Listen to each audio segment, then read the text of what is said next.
6 years ago, this former printing plant in Warwick looked like a perfect location for the Rhode Island Department of Transportation, which had been searching for a place to relocate its outdated materials testing lab, housed in the basement of DOT headquarters across from the State House. Inside the 52,000 square foot building just off Jefferson Boulevard was plenty of room for new equipment, offices, and a training center. With that in mind, the Federal Highway Administration, which requires the materials testing on all projects, funded the $2.3 million purchase in 2012. The estimated cost for renovation, $4.5 million. By the time Peter Alviti took over as director of DOT in early 2015, that renovation estimate had more than tripled. The history of this thing showed to escalate from a $4 million original cost to a $14 million estimated cost. And was that apples to apples, or were they asking for more things? It couldn't have been just the same.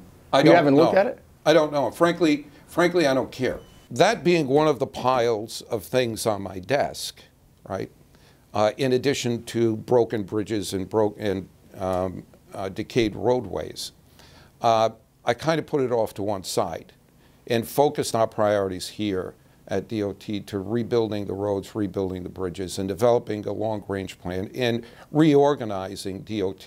But 3 years have gone by, and the Federal Highway Administration has been asking about the $2.3 million it invested with nothing to show for it. In the FHA's mind, a year goes by, 2 years go by, we're now in the third year. What's happening to our money? You had discussions with them about, yes, was there a little pressure from the feds to do something with the property? They've been very patient with us. They now are beginning to get a little bit impatient in that, they'd like to see us bring that facility to fruition with the initial investment that we made in it. And we'd like to too. We just want to do it at the right time, and I think now is the right time that we're working on it, and at the right price, and at the right size. Enter the Rhode Island Department of Emergency Management, which has been sharing quarters with the Rhode Island National Guard, making it difficult space to access because of the security involved. Alviti said he and EMA Director Peter Gaynor began talking a year ago about DOT's vacant property at 55 Colorado Avenue. The Hummel Report has learned that Gaynor is cobbling together funding for a $15 million renovation that would transform this space into a new EMA headquarters, with a huge increase in office and training space.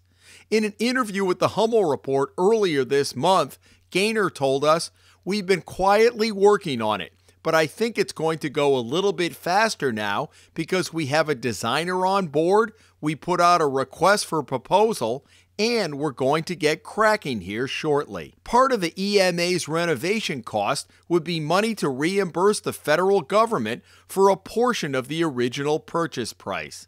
But Alviti still faces the challenge of relocating the DOT's materials testing lab, located in what is essentially an office building. The sign above the entrance described the department before it was reorganized in the 1970s into the Rhode Island Department of Transportation. Antiquated equipment in tight quarters has made for difficult working conditions, and over the years, employees on the upper floors have complained periodically about fumes and noise. So much so that DOT has outsourced some of the work and performed some tests on the weekends. Alviti's plan is to sell all or most of the Colorado Avenue property to EMA and build a scaled-down lab in a separate structure on the other side of the 6.5 acres, which is adjacent to DOT's highway maintenance building on Lincoln Avenue.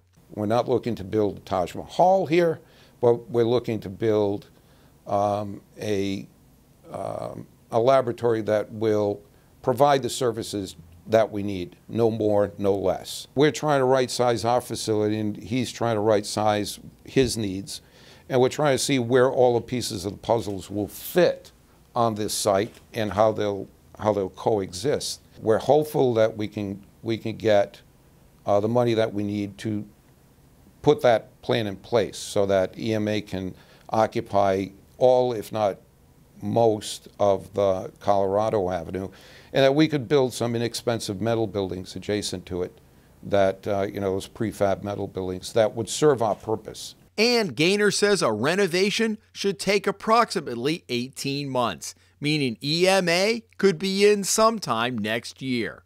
In Warwick, Jim Hummel for the Hummel Report.